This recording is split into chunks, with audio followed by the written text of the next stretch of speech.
Good morning, everyone. I want to thank you for joining me today. In today's Whiteboard Friday, I'm going to talk about the first element of how to grow in any economy, dominating your market.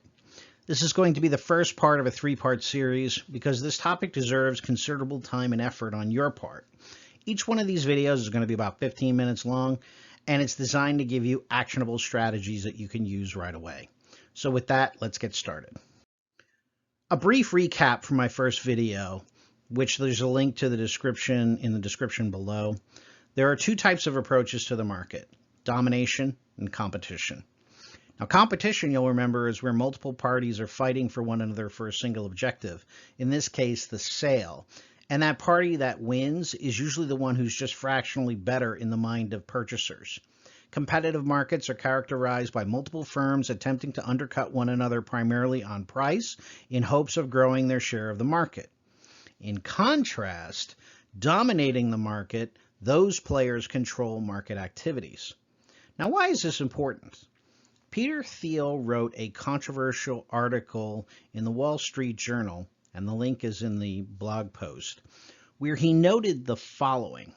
And he was talking about big business not necessarily being the most profitable business, but in this case, he compares the airlines and Google, and he concludes profitability is the difference between competition and domination.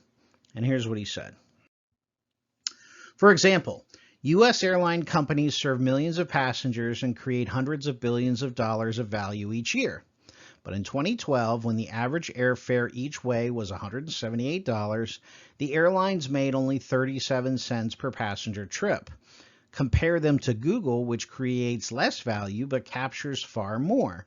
Google brought in $50 billion in 2012 versus $160 billion for the airlines, but it kept 21% of those revenues as profits, more than 100 times the airline industry's profit margin that year. Google makes so much money that it is now worth 3 times more than every U.S. airline combined. The airlines compete with one another, but Google stands alone. While that phenomenon has changed somewhat, when I'm recording this now, it's 2019, Google remains more profitable than the airlines, even with the airlines adopting a fee model to boost profits. Why? Because Google dominates its market. It's effectively a monopoly. Who's the second best to Google? Bing? Yahoo? I mean, really, who the hell even cares? And I mean that sincerely. While there are some people consumed with privacy or some other issues, so they're using somebody like DuckDuckGo or the rest, 70% of the search market is Google. That's domination. But why is domination important? Right? We've talked about just profits, but why is domination important? Why is it important to you? It's important really for 3 reasons. 1, competition is pretty much BS as an analytical idea in the first place. And for reasons I'm going to explain in a moment, where I talk about being incomparable and making the choice to be dominant, competition is really predicated on a flawed analytic in economics. 2, domination affords better results internally and externally. Since a dominating firm doesn't have to worry about competing with anyone, it has wider latitude to care about its workers, its products, its services, its customers, and the impact it makes on the wider world. You don't have that luxury when you're nickeled and dimed to death by competitors and barely scraping by. Finally, 3rd, domination is the only way to mitigate the risks of the broader economy. The top 10% of employees in any industry always have a job. The top 10% of any industry always survives the ups and downs. The top 10% of any industry always gets the lion's shares of the profits, of the customers, of the revenues. In short, your industry is really composed of 2 groups, the 10% and everybody else. If you're not in that top 10% that owns the 90% of revenues, then you're fighting the rest of the entire market, the 90% of competitors, for the bottom 10% of the revenues. And that's why life sucks as a competitor. So how do you dominate? Three elements you have to place your focus upon daily.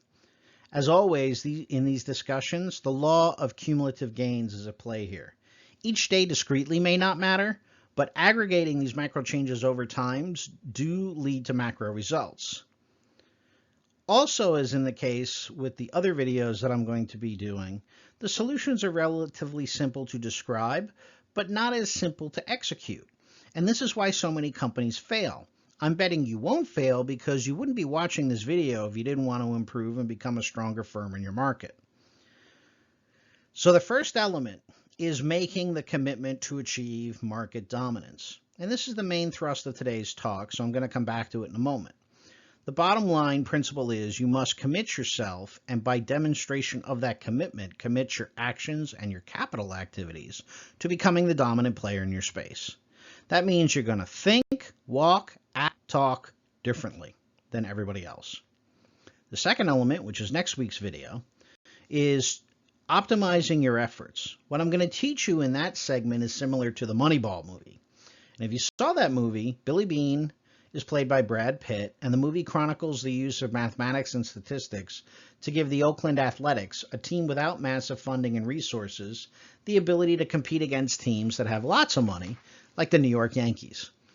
The movie was based on a book by Michael Lewis called Moneyball, The Art of Winning an Unfair Game. The book makes a very powerful lesson. Domination by focusing on what it takes to win games is more important than intuition, conventional wisdom, or conventional practice. And I think you'll find that episode really useful. I know I enjoyed putting it together. And then finally, we're going to talk about repetition and scale. Amazon didn't start out as a behemoth. It started out as a geeky guy in an office with ancient computers and a spray-painted sign up on the wall. Scale is how you become dominant, though. Scale requires you to understand how to structure your activities, your follow-up, your energies, so that the returns are non-linear. We'll talk about that towards the end of the month. But these are the three things that you need to focus on daily in the market. You'll understand that after I finish the series, but for now, let's get into the choice of becoming dominant. My hero, Vince Lombardi, famously put the choices we all have this way. Winning is not a sometimes thing. It's an all-the-time thing. You don't win once in a while, and you don't do things right once in a while. You do them right all of the time. Winning is a habit. Unfortunately, so is losing. Habits are the consequences of our decision and our psyche. If you're interested, there are two really amazing books that I'll link to in this blog post. One is called Atomic Habits by James Clear. The other is called The Power of Habit by Charles Duhigg. I suggest reading them both. Unfortunately, I don't have the opportunity to talk about them today, but both of these books will help you wrap your mind about executing what I'm about to say, which is you have to make the decision to be number one. You have to make the decision to dominate the market. Now, I realize that may sound trivial to hear. I have no doubt some of you are like, yeah, right, Brian, be the ball. I have to decide to be it and just be number one. That's not what I'm talking about here. This is not a trivial thing. You have to decide to be the best in your industry. You have to decide to be the number one player. Otherwise, all other things you will need to do won't happen. You won't do what it takes. You won't do the things to make yourself a leader without peer and become incomparable. You have to make the decision to be the dominant force in your marketplace. You're aiming to be in that top 1%, whether it's in your career or leading your business. You're going to strive for perfection, but you're going to accept excellence.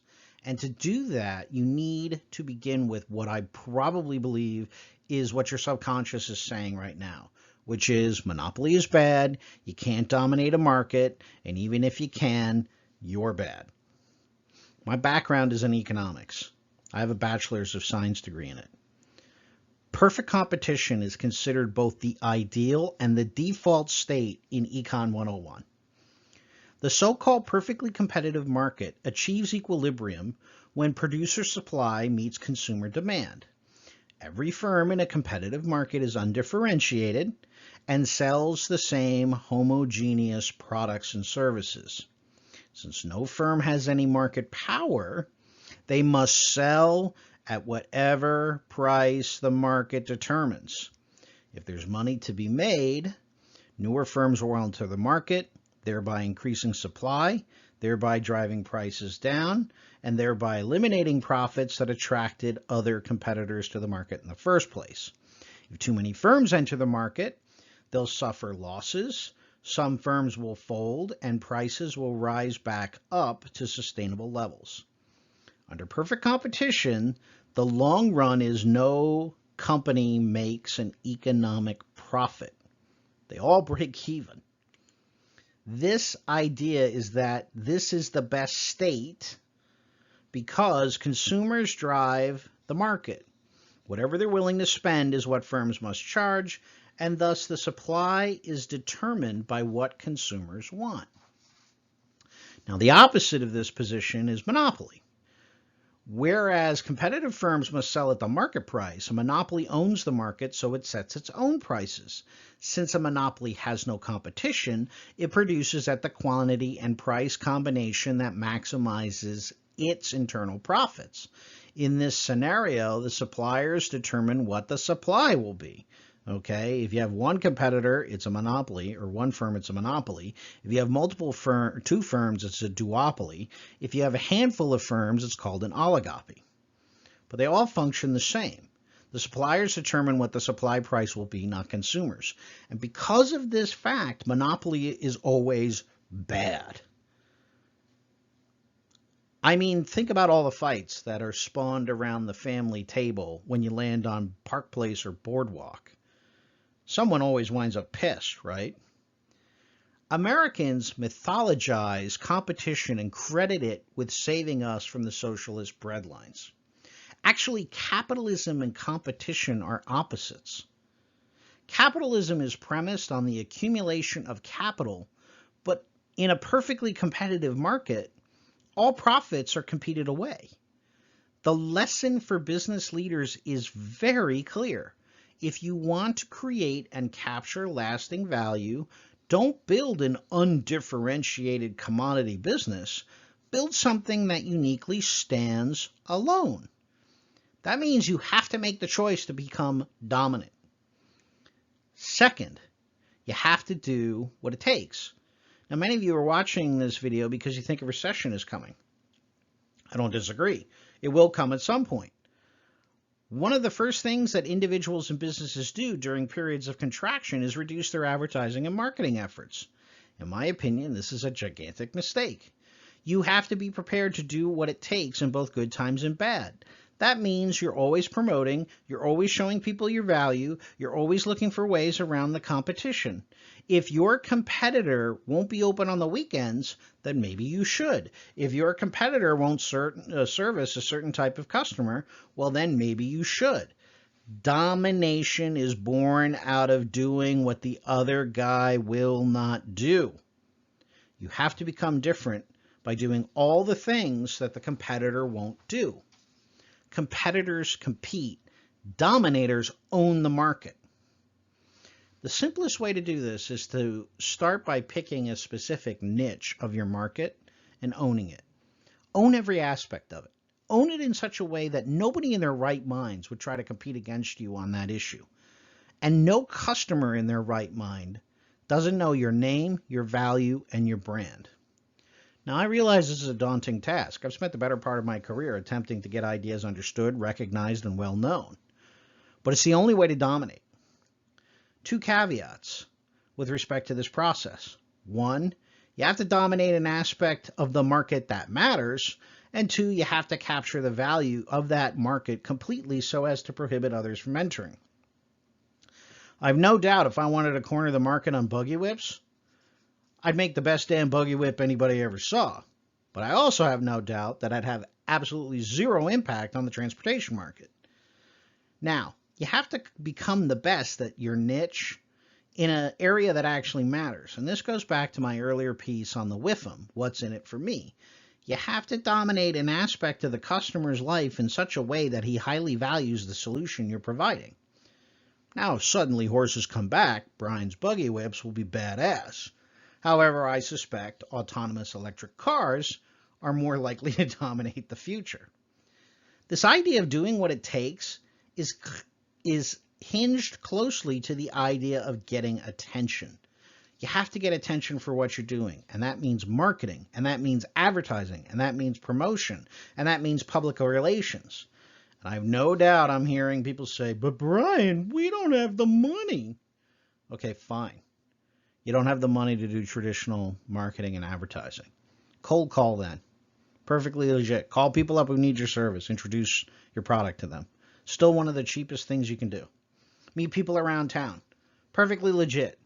Meet people all over the country. Go to the fish and then fish where the fish are. That's a perfectly legitimate way to spark dominating your market.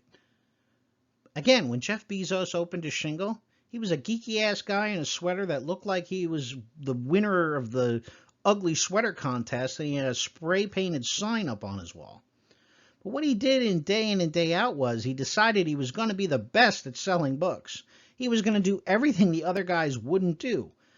We're the best. We're the best. We're the best. If you don't believe it, and if you don't live it every day, and you don't do what it takes, you won't be the best. Now the guy's a zillionaire.